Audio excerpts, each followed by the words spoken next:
Give me 1 second. Sounds good. Ms. Anderson? Present. Mrs. Berrigan? Here. How come my picture's not on here? You're on. I am. Mrs. Sanborn? Present? Mr. Serna? Here. Mrs. Ward? Present.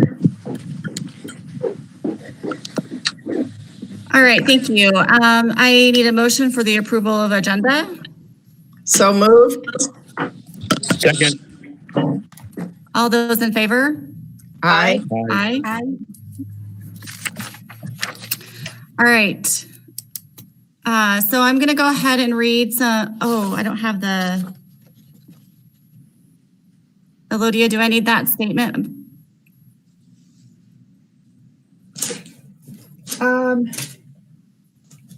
Give me 1 second. Good morning. Sorry about that.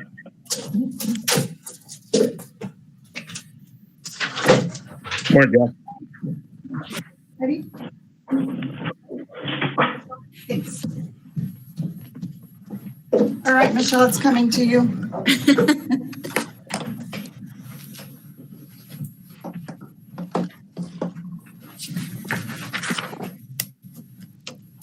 Okay, thank you. So we have received some call to publics. The call to public is a regular board agenda to provide everyone the opportunity to be heard. The governing board understands the importance of communication with the public and welcomes and values your comments, concerns, input, and praise.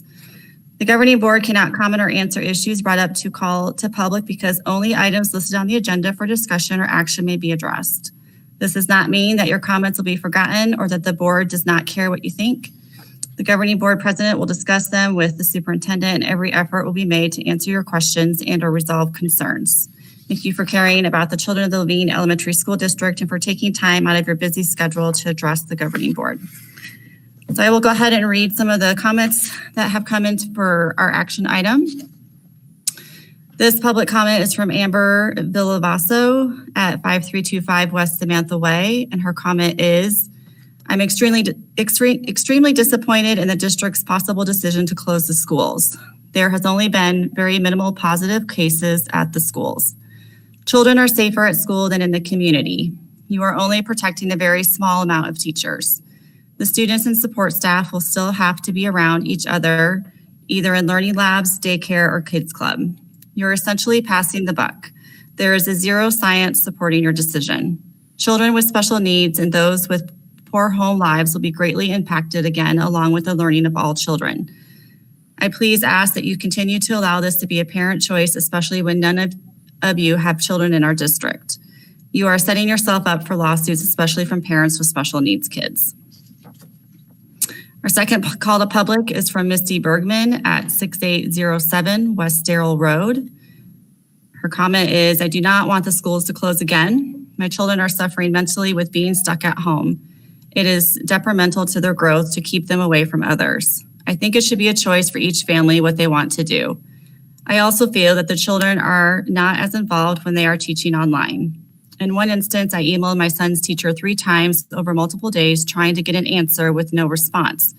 It wasn't until I texted that he replied. He said that he had seen the emails, but he was too busy to respond. Both of my sons have had their grades come up since going back to school. Also, they have been happier all around being with their classmates. The third request is from Jason Poacher at 5733 West Desert Drive, and his comment is, we all want staff and kids safe. Please consider keeping in-person instruction. Cases on campus are near zero. We'll support either way, but very hard on working parents for kids too young for independent online instruction. Our fourth request comes from an email address of Masco Gardner. And this request is, please consider keeping the school open depending on school cases. I like seeing how many cases were found at school and how many of that was transmitted from school. So far, there's one case at Vista showing that the person probably didn't get it or give it to anyone at school. My 3 children have been attending Vista since school opened, and their mental health has changed 180 degrees.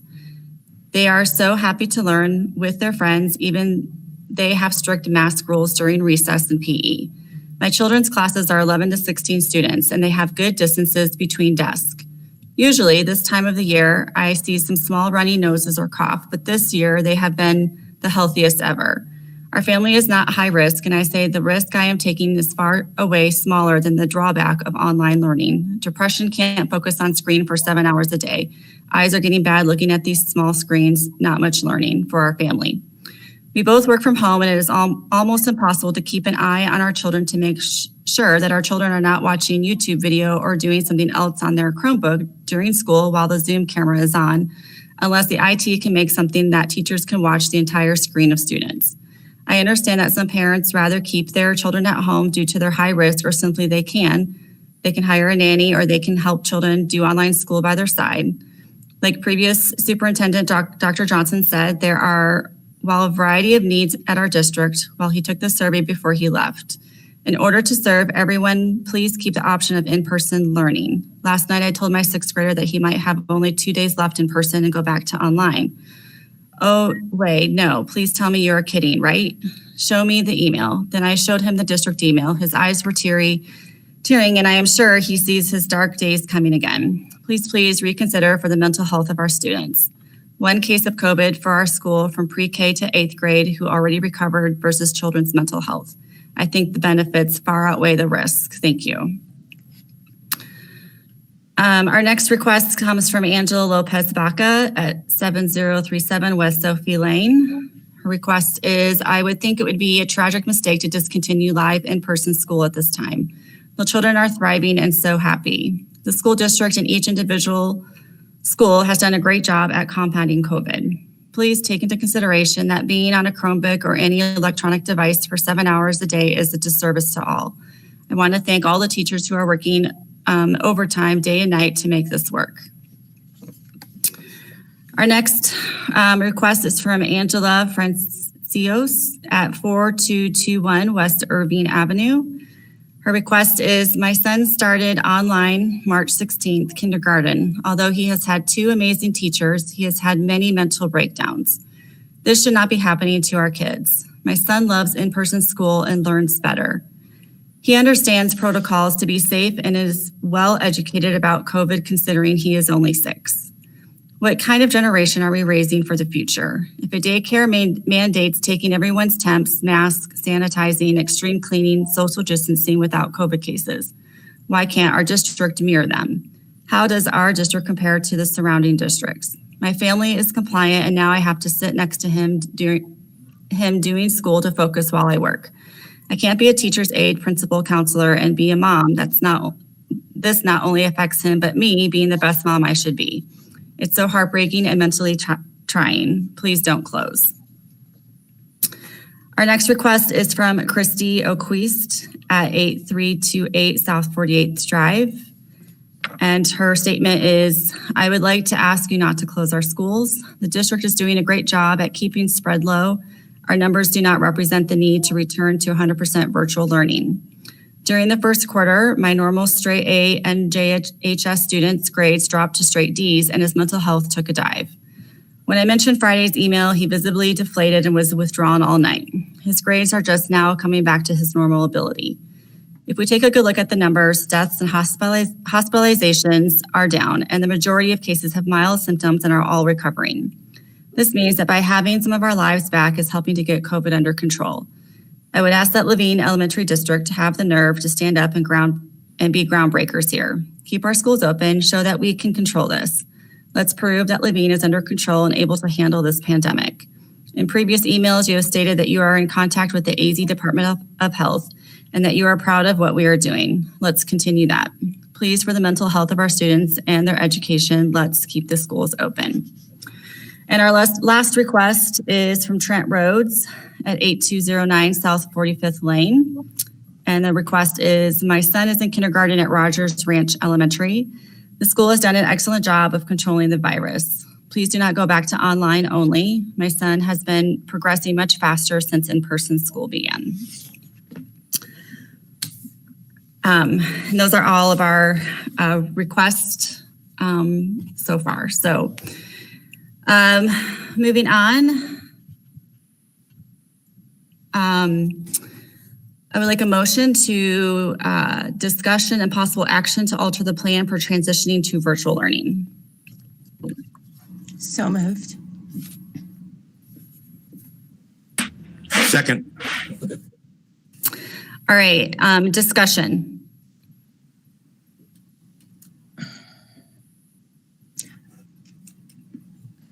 I would just like to say that, first of all, I do want to make a clarification. I heard in one of the call to the publics that none of us have students in this district. And I know that you can't necessarily tell that from the website. And so that would be new information. But there are some of us on the board that do have students in the district.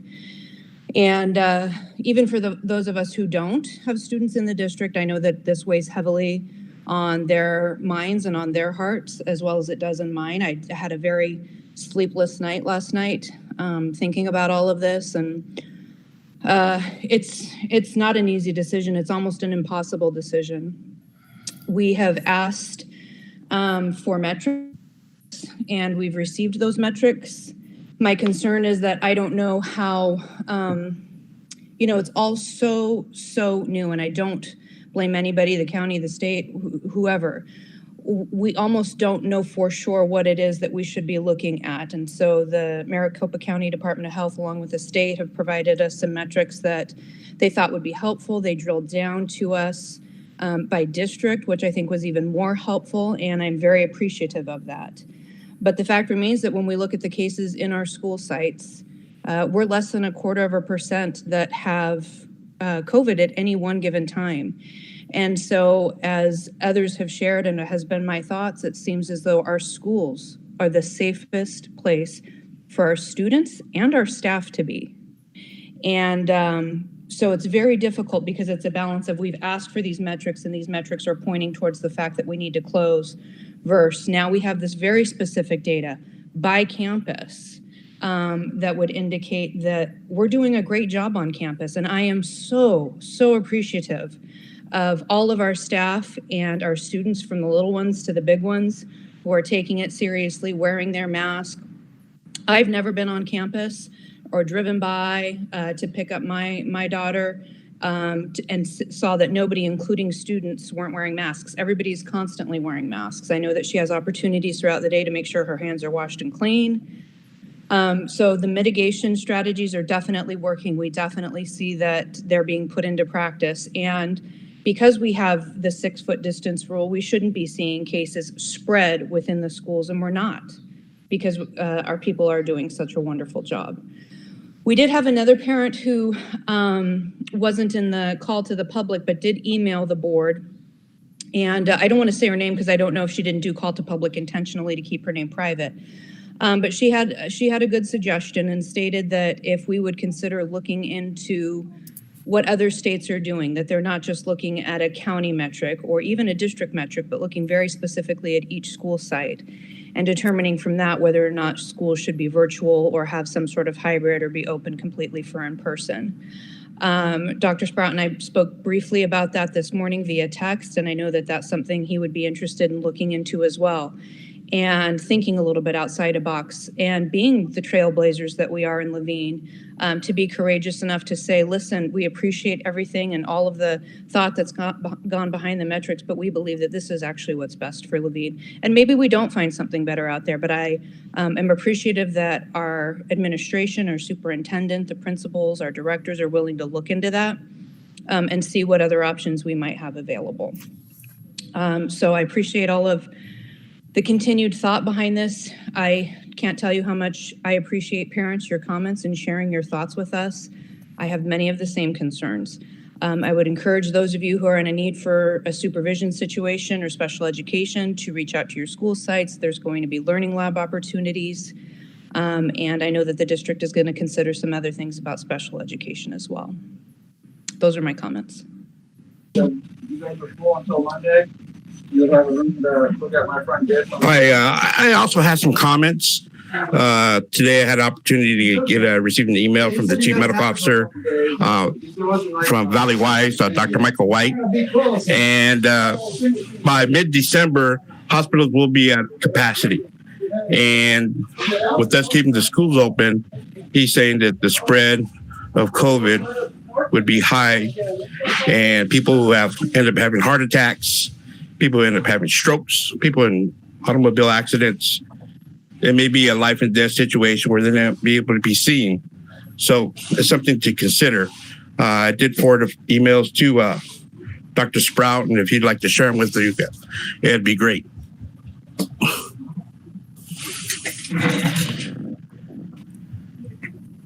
I also have some comments.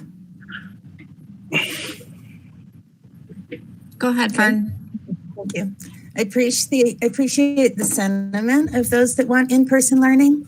But according, like Isaac said, according to pandemic experts, we're entering a critical time. And each of us needs to look at those around us and ask, how can I keep them safe? We already know that COVID isn't going to kill most people, but what about the ones that it does? We've lost members of our community already to it, and I wonder what we could have done so that they would still be here. I want our schools to remain open. I live in the community. I don't have children in the school district, but my children went to the school. My children live in this district, and what happens in the schools affects the community members as well. Almost every child does better in a classroom situation being taught by professional educators. But those professional educators have families at home as well. And how do we keep them safe? I'm not in good conscience. I can't ask anyone to put themselves and their families at risk for exposure by keeping schools in person. Until we're out of the substantial threat benchmarks, I am opposed to putting any teacher, staff member, child, or parent in unnecessary harm's way. As Mrs. Berrigan said, there will be opportunities for parents that absolutely cannot make it work with the learning labs and stuff. But we've already lost too many in our community to this virus. And I cannot in any conscionable way ask a teacher or staff member to put their lives on the line. And so, thank you. Those are my comments.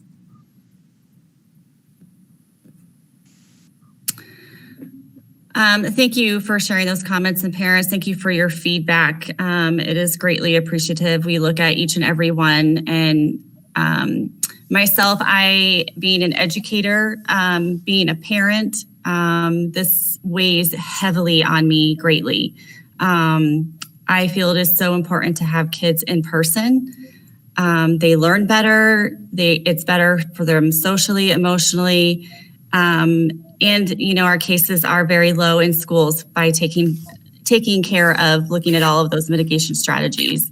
But as a board, we recently decided that 2 out of the 3 metrics being read for 2 weeks in a row, that we would consider going virtually was what we most recently agreed on. And being that we are already in our first week, and looking at the trends of the number of cases rising around the community and around our county, I anticipate that we would have a second week of 2 reds out of 3 this coming week, which falls around Thanksgiving.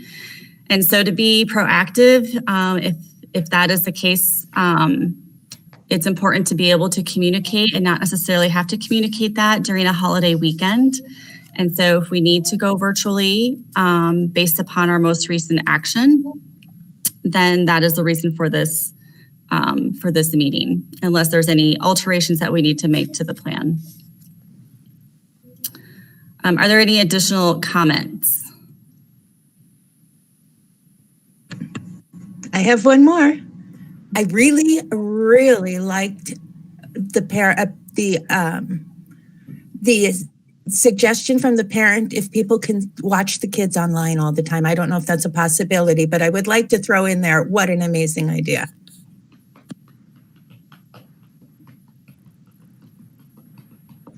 All right, any additional comments? Michelle, I was wondering, could we have Dr. Sprout just talk about considerations for special education? Because a good portion of the Yes. call to public were related to special education. Yes, absolutely. Yeah, thank you, President Anderson. We are currently investigating our special education program and how we will provide service in the weeks ahead. We are surveying other districts. We are working individually with parents as well. We do encourage any parent that has concerns to contact their school. Also, we do have the Learning Lab option at this time. And so if they are in need of in-person, we will work with them. But as I said, we are definitely investigating what this looks like into the weeks ahead with respect to in-person classes for special education. All right, thank you. Thank you, Dr. Sprout. I do just want to reiterate, because it sort of feels like it just has been left out there, but I do want to reiterate that our schools are safe. Our schools have been the safest places for students. They have the least amount of spread in comparison to our community rates. So I don't want any parent or community member or student to think that our students aren't safe when they're at school. Our schools are safe. I just wanted to make that clarification, because our staff have done an excellent job of keeping themselves and our students safe. Yes, absolutely. Absolutely. All right, then moving on, all those in favor? Aye. Aye. With a heavy heart, aye. Ms. Anderson, I think we might want to clarify what the motion What is. the motion is? Yeah. Okay. So the motion is to plan on transitioning to virtual learning November 30th.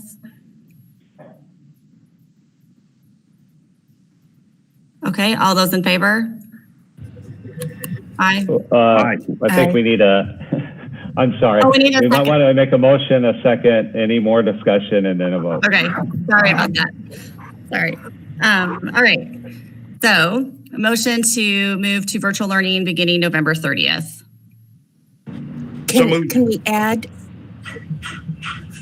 No, go ahead. do we have any way of Go adding metrics for return date?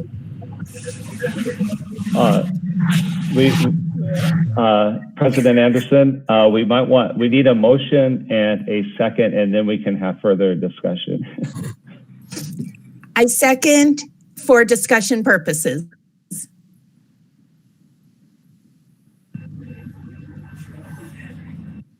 Okay. I was And under then the my impression we discussion- voted on our return metrics the last board meeting, correct? Yes. Oh, did we? Okay, I did not remember that. Okay, sorry.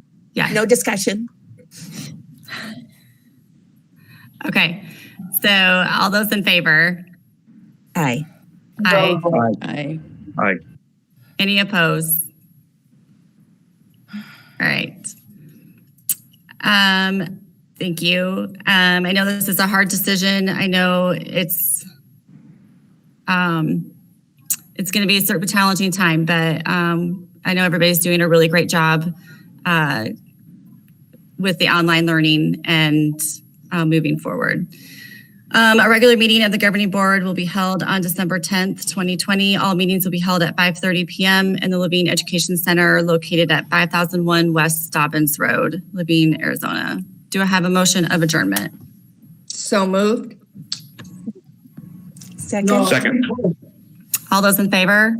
Aye. Aye. Aye. Motion carries. Thank you.